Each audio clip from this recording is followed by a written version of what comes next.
लक्ष्मणमणि शास्त्री, परम पूज्य धर्म सम्राट जगतगुरु शंकराचार्य स्वामी स्वरूपानंद महाराज की शिष्या,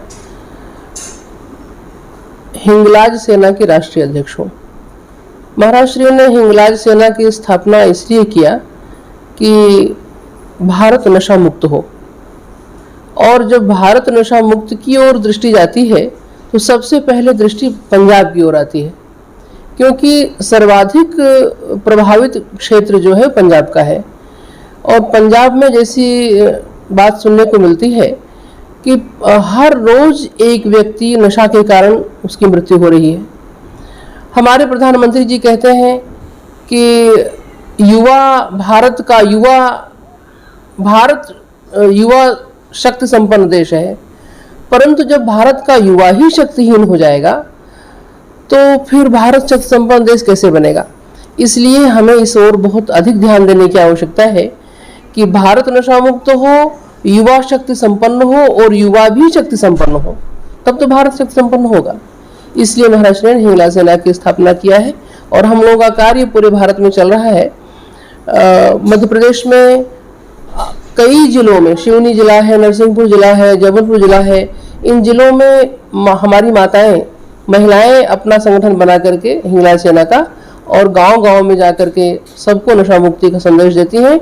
और कई गांव तो नशा मुक्त हो चुके हैं। वहाँ पर गांव में नशा का नाम हम चाहते हैं कि हमारे महाराज श्री का जो उद्देश्य है, पंजाब की अध्यक्ष भावना जी हैं, श्रीमती भावना महंत पंजाब प्रदेश के अध्यक्ष हैं, तो पंजाब को अधिक आवश्यकता है क्योंकि बॉर्डर का क्षेत्र है ये।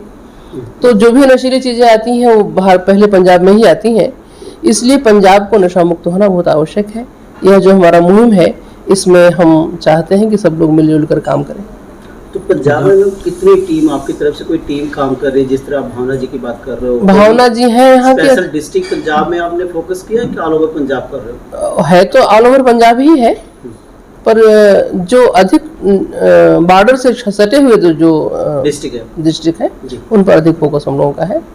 अब काम के बारे में भावना जी बताएंगी कितना। अभी अच्छा, हमको ये पता चला अभी यहाँ आकर के कि महिलाएं भी नशा में लिप्त हो रही हैं। तो जब पुरुष और महिला दोनों नशेची हो जाएंगे तो आने वाली पीढ़ी कहाँ से सशक्त होगी? इसके लिए पुलिस के साथ क्या है आपकी समझने की? हम लोग जन जागरण में विश्वास रखते हैं।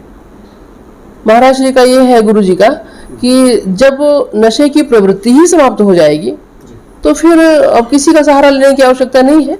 मानसिक परिवर्तन ही हम लोग करना चाहते हैं, मन ही बदल जाए लोगों का, इस दिशा में प्रयास चल रहा है हम लोगों का।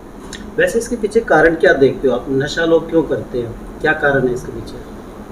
क्या अनएम्प्लॉयमेंट है, बेरोजगारी है, नौजवान जो जा रहा है नशे के दलदल में, या इसके पीछे कोई और कारण है? अब मुझे जो मेरा अपना अनुभव है, ये संस्कार विहीनता है। संघर्ष करने की क्षमता कम हो रही है लोगों की।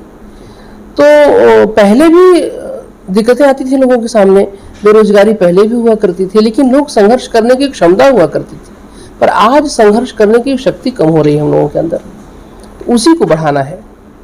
शक्ति, मानसिक शक्ति का विकास करना है हमें। तो कुछ इच्छाएं या भावनाएं जैसे बात की जाती है, आदमी की इच्छा जो है बहुत ज़्यादा बढ़ गई है, चाहत कुछ मतलब शॉर्टकट रास्ते अपनाने करके, इसका भी कोई कारण है? हाँ, यह भी एक कारण है। अर्थ प्रधान मानसिकता हो गई है। अर्थ की इतनी प्रधानता लोगों के मन में हो गई है कि सारे रिश्ते पीछे हो गए हैं, सब कुछ पीछे हो गया है। और तो इसके लिए हमें ये करना होगा कि धर्म की प्रधानता होनी चाहिए। जब धर्म प्रधान होगा तब अर्थ पीछे होगा। तो अर्थ भी आए, उसकी भी आवश्यकता है, पर धर्म से आए। बिल्कुल। तो जो आप लोग कह रहे हो कि जैसे ज्ञान या कुछ मतलब जागरण करना है, कुछ ऐसा करना, तो स्कूल में जैसे बच्चों वगैरह को कुछ सिखाया जाए, कॉलेज यूनिवर्सिटी में, इनमें फोकस कितना होता है आपका? अभी हमारा जो क्षेत्र है मध्य प्रदेश में, तो हम लोग कर रहे हैं बच्चियों को। पंजाब में लेकर मैं जाऊँ? पंजाब में अभी मैं पहली बार आई हूँ इस दृष्टि से। ऐसे बरनाला में मैं आई थी पहले एक बार, पर अभी इस बार पहली बार आई हूँ। और चूंकि हमारे गुरुजी बहुत चिंतित रहते हैं इस विषय को लेकर के कि पंजाब को नशा मुक्त किया जाए, क्योंकि अधिक नशा पंजाब में हो रहा है। कितने घर उजड़ जाते हैं, कितनी माताएं विधवा हो जाती हैं, कितनी माताएं बिना बच्चे के हो जाती हैं। तो इस से महाराज जी का मन बहुत पीड़ित है। तो गुरुजी ने हमको यहाँ जाने के लिए प्रेरित किया कि कि तुम्हें पंजाब जाना चाहिए। तो अभी हम आए हैं, इनसे हमारी बात हुई है भावना जी से, और मिल करके हम लोग काम करेंगे। बिल्कुल, जैसा आपने पंजाब के बारे में बताया कि पंजाब में नशा सबसे ज़्यादा है पूरे देश में। जी। एक ऐसा स्टेट है जहाँ पर बॉर्डर एरिया की बात कर रहे हो। हम्म। देश में भारत के और भी कौन कौन से ऐसे मतलब स्टेट हैं जहाँ पर आपको लगता है कि वहाँ नशा का कारोबार ज़्यादा है? ये तो नहीं कह सकते कि कहीं कम है, हर जगह हो गया है अब तो नशे की प्रवृत्ति जहाँ आशा नहीं थी वहाँ भी, काशी क्षेत्र में भी, और जहाँ भी हम लोग जाते हैं तो मतलब कोई बचा नहीं है क्षेत्र। मैं व्यक्ति की बात नहीं करती, व्यक्ति तो बचे हैं, परिवार भी बचे हैं बहुत से, पर क्षेत्र में नहीं कह सकते कोई क्षेत्र ऐसा हो जो पूर्णतया नशा मुक्त हो। तो नशा का मतलब केवल शराब से नहीं होता है, ड्रग्स हैं और भी गुटखा है, तमाम तरह के नशीले जहर बेचने के लिए लोग तैयार हैं एकदम से। अमृत की बात कोई करता नहीं। ये जो बड़ी बड़ी सरकारें हैं इस तरह के वादे करते हैं कि हम नशा मुक्त कर देंगे। पंजाब में आपने जब देखा होगा विधानसभा का चुनाव था तो आपने बहुत सारे खबरें पढ़ी होगी या समाचार देखे होंगे, उसमें दावे किए जा रहे थे कि नशा जो है हम मुक्त कर देंगे, पंजाब मुक्त कर देंगे। लगता है कि ये सरकार अपना सही रोल कर रही है? टीवी पर बड़े बड़े विज्ञापन दिखाए जाते हैं, इतने हाई फाई दिखाए जाते हैं नशे के ऊपर, उन सब चीज़ करना चाहिए, उस पर बैन लगना चाहिए आपको? जो कहते हैं उन्हें करना चाहिए।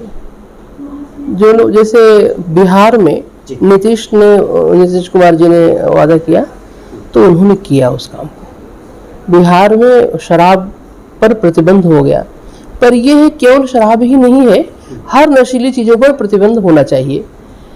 तो अब एक कदम तो रखा उन्होंने, यह तो सराहनीय है। ऐसे ही पूरे भारत में हर जगह होना चाहिए, और खासकर पंजाब में तो होना ही चाहिए।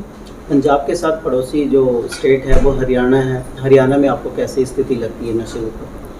हरियाणा के एक है ना अपने कौटिल्य, बालक कौटिल्य, गूगल बॉय जिनको बोलते हैं, तो वो हमारे गुरु जी के शिष्य हैं।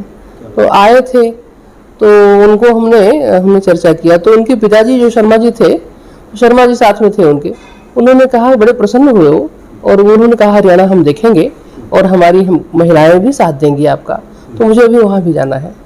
मैं जी आखिरी सवाल है कि जो माताएं जो नहीं चाहते, कोई पेरेंट्स नहीं चाहता कि उनका बच्चा नशे के दलदल में जाए, आपकी तरफ से कोई टिप्स या कोई ऐसी चीज़ कि बच्चे को किस तरफ जोड़ा जाए जिससे कि जो आने वाली जनरेशन है वो इन चीज़ों से बचे? क्या कहना चाहिए इसको? देखिए, धर्म ही प्रधान है। माताएं धार्मिक वातावरण घर में बनाए, ये माताओं के ही हाथ में है। माताएं घर में धार्मिक वातावरण बनाएं, अपने बच्चों को धर्म की ओर प्रेरित करें, संस्कारवान बनाएं, तो उन्हें इसका पाप पुण्य का भय होना चाहिए कि हम ये करेंगे तो हमें पाप होगा और ऐसा करेंगे तो पुण्य होगा, तो उससे बचते रहेंगे वो। आप इस चीज़ को मानते हो कि पेरेंट्स का योगदान ज़्यादा रहता है? जो आज की जनरेशन इस तरह से मतलब संस्कार में तो रहता ही है, संस्कार डेवलपमेंट करने के लिए तो वो जो अभिभावक हैं उनकी बहुत भूमिका होती है।